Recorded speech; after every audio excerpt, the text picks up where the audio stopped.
Hello, and thank you for joining us. It is still morning, and I'm excited to be here. My name is Allison Mancini, and I am your holistic nutritionist. And I am Julietta, the magical PT. Welcome to our Voices of the Goddess podcast, where we support women in becoming the goddess they are meant to be. We are joined this morning with Stella. Welcome to the show, Stella. Can you please introduce yourself and tell our audience a little bit about you? Good morning, ladies. Good morning. I am Stella Amador. I am currently the co-owner and vice president of Florida Quality Roofing. I have a little bit of a background, mostly in marketing and branding. In my past life, I ran a large personal injury law firm, about 8 offices in Florida, 1 in Georgia, and that's where I got my start. I actually also have a degree in psychology, which helps me, figure out what makes people tick. And this September is going to be my 10th year anniversary as partners with my business. Awesome. Congratulations. Yes. I didn't realize it's been 10 years for you. That's incredible. Yes. So my company is actually 19 years old this past April, and in September will be my 10th year. So, yeah. Very cool. Very cool. And also cool, you're kind of in an industry that, in my experience, is dominated by men. So super cool to see a woman in there in the roofing industry. And I mean, I'm assuming you're not climbing on roofs yourself and like hammering things, or are you?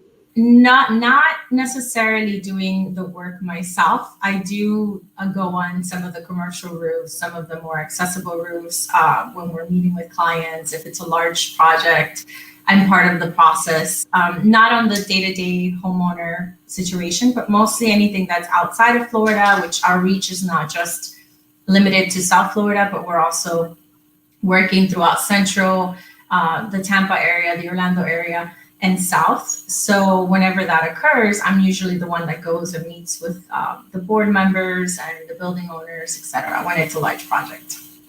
Very cool. Very cool. Well, welcome to our show. Thank you so much for joining us. And we are going to dive right into our questions. And our first question, Stella, is what is your superpower, or what would you choose it to be? I think curiosity.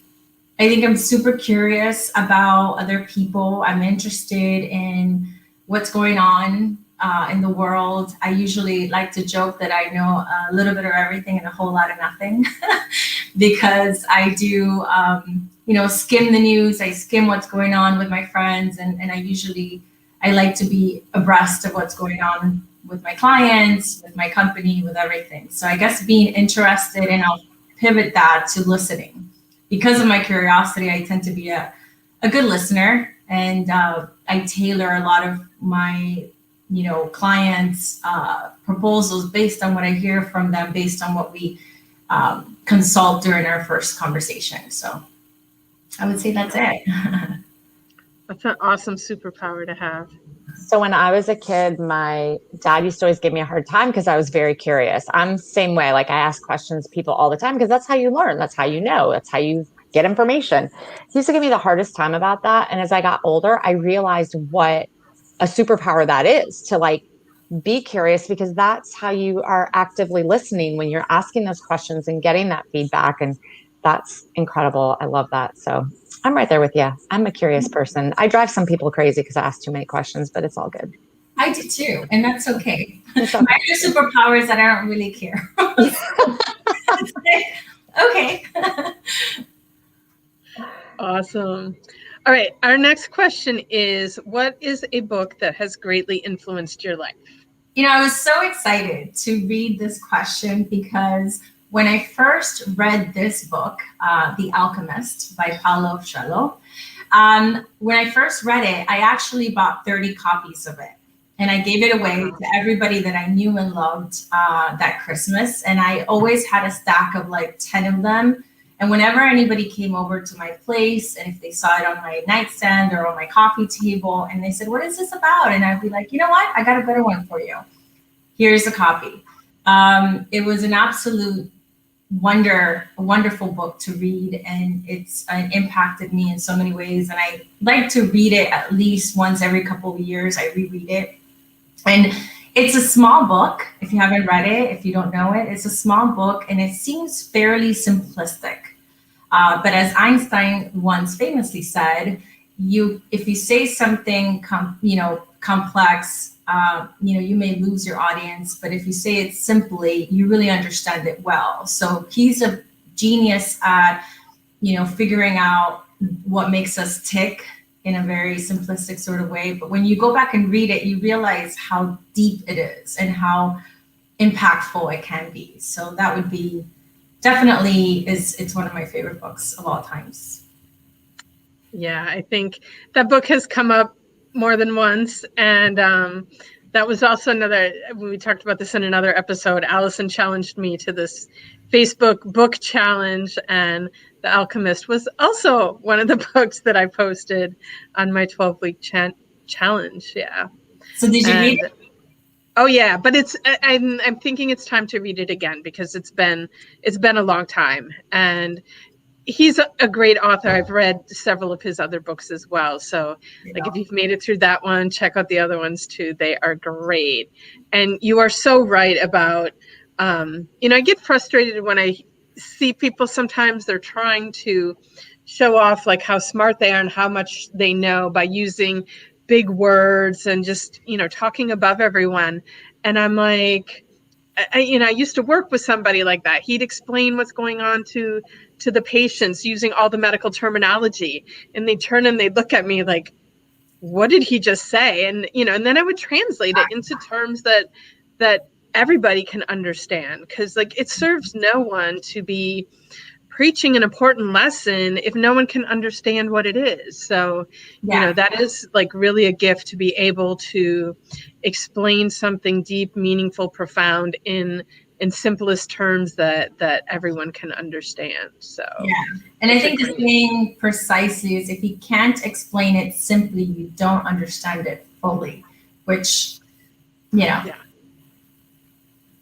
perfect. I still have never read that book.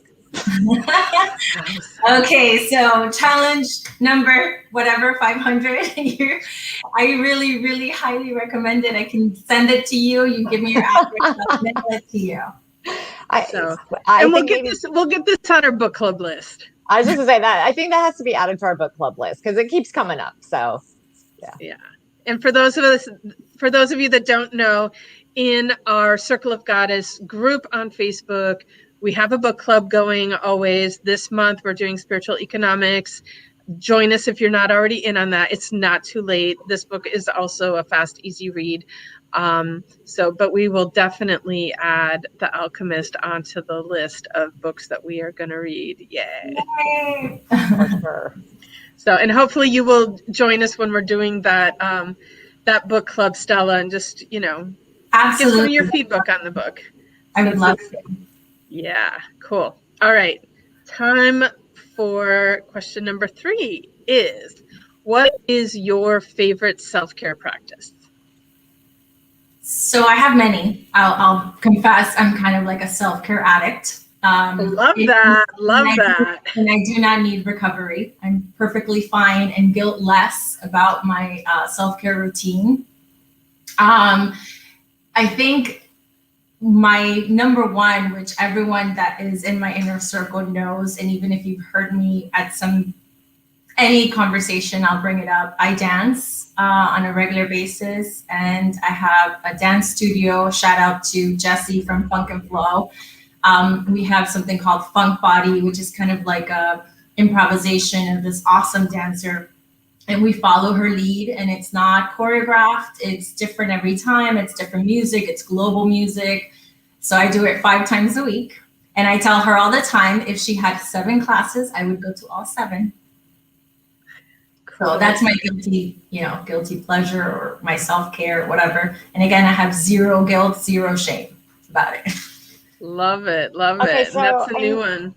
I know I need to ask, like, were you a dancer? Did you do that as a younger child, or? So I am a frustrated artist. I am the daughter of a musician and the granddaughter to a famous artist. She was a painter and a sculptor. And so I grew up around performing arts. And for the first, I would say 10 years of my life, 11 years of my life, I was fully immersed in that world.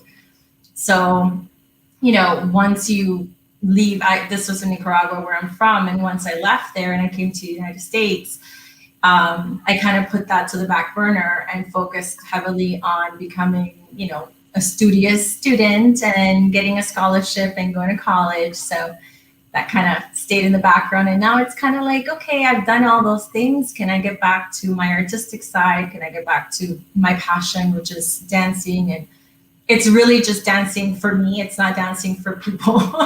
It's just dancing for myself, for my soul. And it makes me feel amazing. It's almost like I call it my therapy. It's blocked off in my calendar. Everyone knows not to book me for anything. And everyone knows, are you out of your dance class? Are you in your dance class? It's a do not disturb situation. I love that you put it on your schedule. Your self-care is on your schedule. So that's an awesome way of making sure that it happens. Because I think a lot of, and you talk about like not feeling guilty about it. And so often, we're really in this group trying to promote that women start to put themselves first and really do these self-care practices. And even though we know this, how many times is it like the first thing that gets wiped off of our schedule because other things become more important? And it shouldn't be that way. Like self-care really needs to be number one. Because again, Allison's favorite quote, you got to put your own oxygen mask on first before you put it on others. So I love that. Yeah, that's exactly how it is.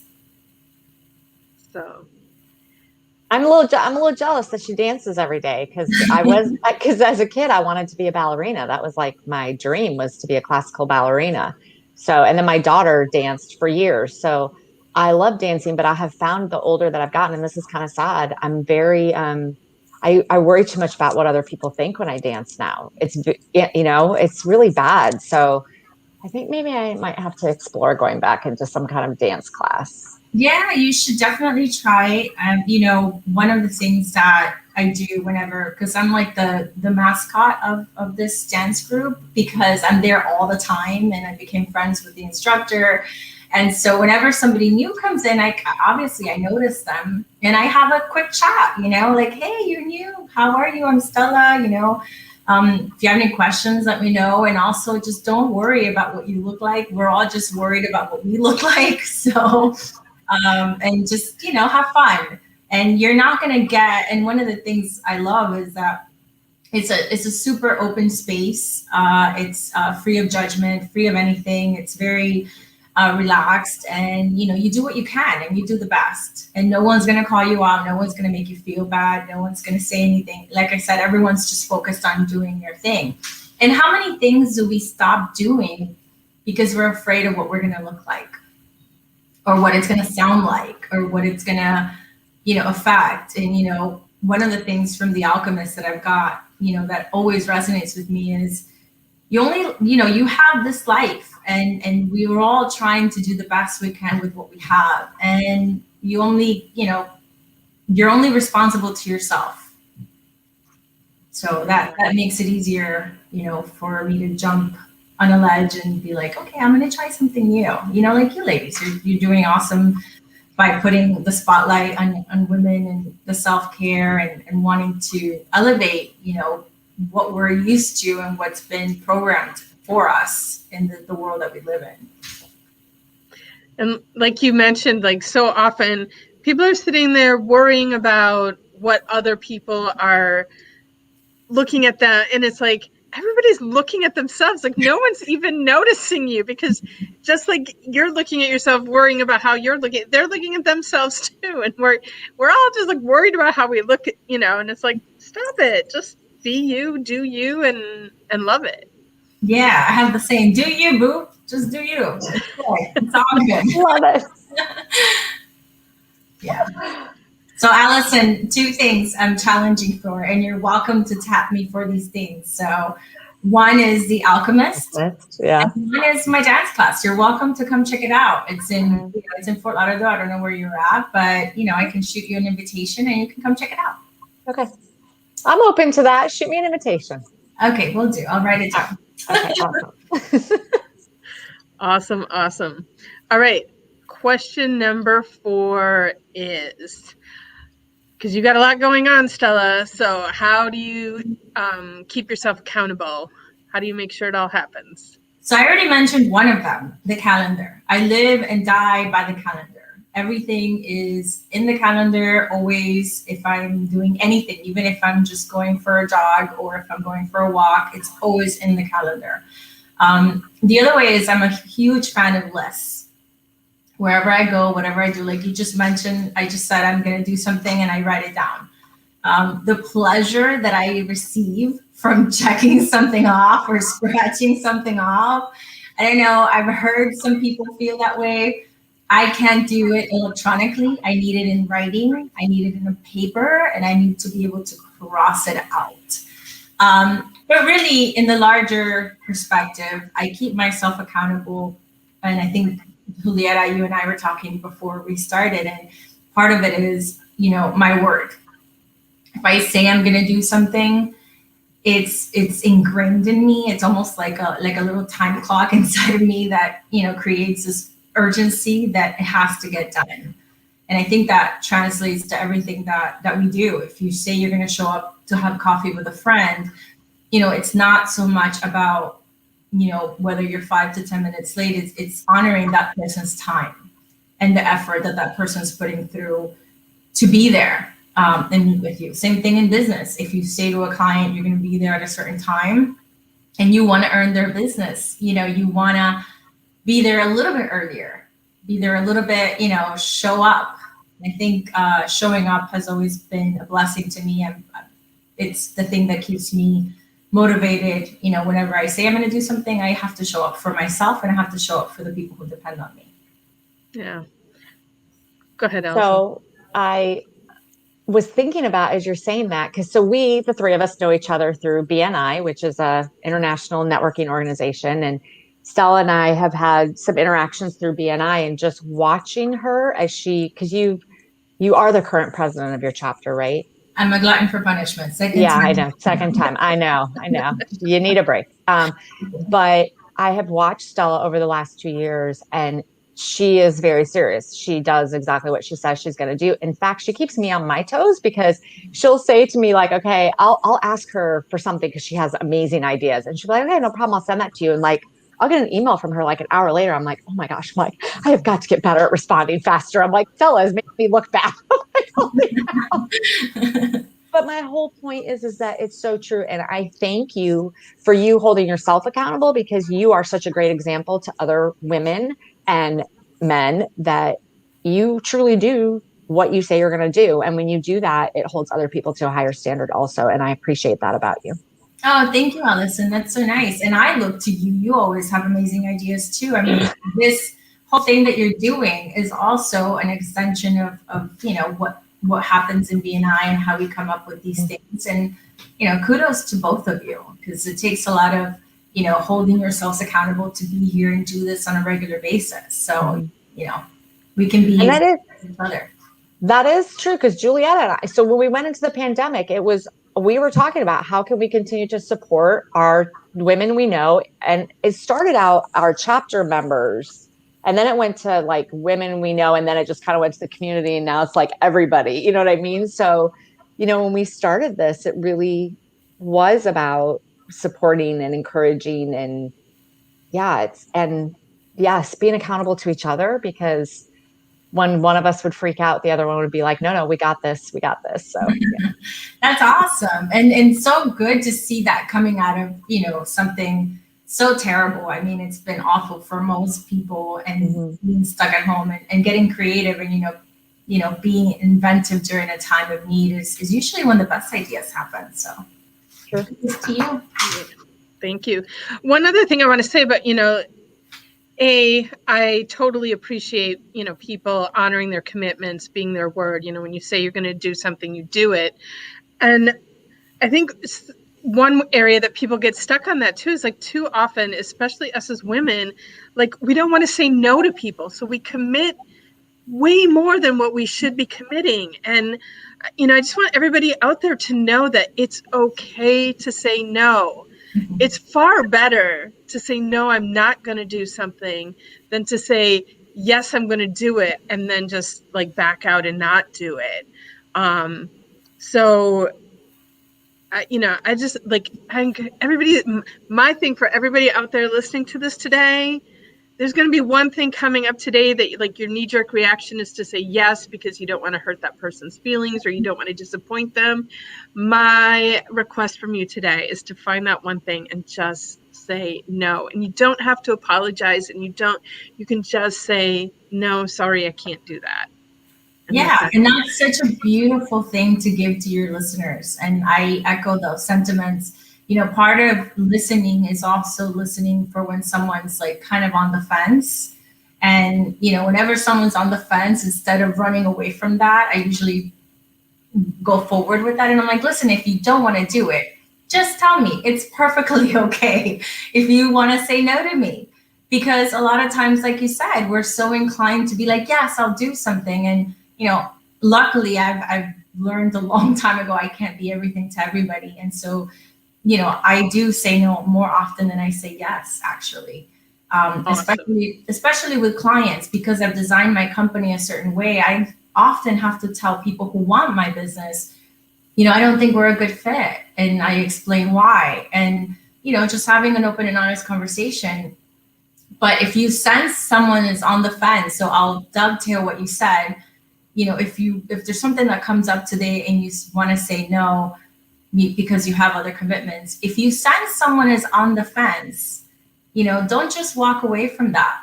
Lean in and say, listen, and if you can't, or if you don't have the time, it's perfectly okay. I think sometimes we like to, just walk away from difficult conversations, and those are the ones we really need to rush into. Yeah.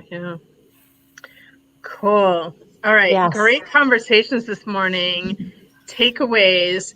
I was going to say something else, but after this conversation right now, my takeaway, I always look at like giving myself permission to say no. And I love that, watching out for other people and giving them the permission to say no. Like that's a great other side. Everything has two sides. And so, I love it when I get presence to the other side of something. So thank you for that, Stella. What's your takeaway, Allison? Okay, mine was going to be different also until the very end of our conversation. And then I'm like, okay, wait a second. So I have had this come across my world a lot lately, and it's those difficult conversations. Like, I love how you said that. Don't be afraid to have those difficult conversations, to lean into that, because, and I'm learning those difficult conversations, really incredible things can come out of them. It may not seem like it at the time. It may not feel like it, but they really do. So I appreciate that. And that is something I think I learned as a kid. Conflict was bad, like avoid conflict at all costs. And I think that's something I just was raised in my home, that we didn't go there. We didn't go to that part of conversations. And I think to look at that as a place where you can learn and you can grow. And yeah, I think that you have to do the difficult conversations, but they make you even better. So yeah, you'd be surprised what comes out of that. Some of the best things that have ever happened in my life come out of difficult conversations. Very cool. What's your takeaway today, Stella? I think the biggest takeaway for me for the past year has been that, we always talk about the cliche of like, out of something bad, something good comes out of it. And we say it, very laissez-faire, but the reality is that, you ladies put together something wonderful in a difficult time. So think about all the great things. There's so many negative things that we can focus on. Let's think about all the good things that have come out of the past year. And that's my takeaway. I'm constantly trying to look for those things to reaffirm, all the positivity as opposed to focusing on the negative. Well, where our attention goes, our energy flows. So definitely Yep. when you're focusing on the positive, we make more positive. So yes, great point. All right. You ladies have anything final to add? No, that was All right. Well, thank you, Stella, so much for joining us. Lots of wisdom in today's conversation. And for our listeners, like anything that we talked about, you'll find it in the comments, in the show notes, etc., how to access what we've talked about and how to get in touch with any of us if you need to. Thank you to our listeners. If you've enjoyed this show, please subscribe, like, comment, share this with your girlfriends. Like, let's get the word out there and lift all of the women out there up. And thank you all. Yes, and have a magical day. Bye, Stella. Thank you. Thank you so much for having me.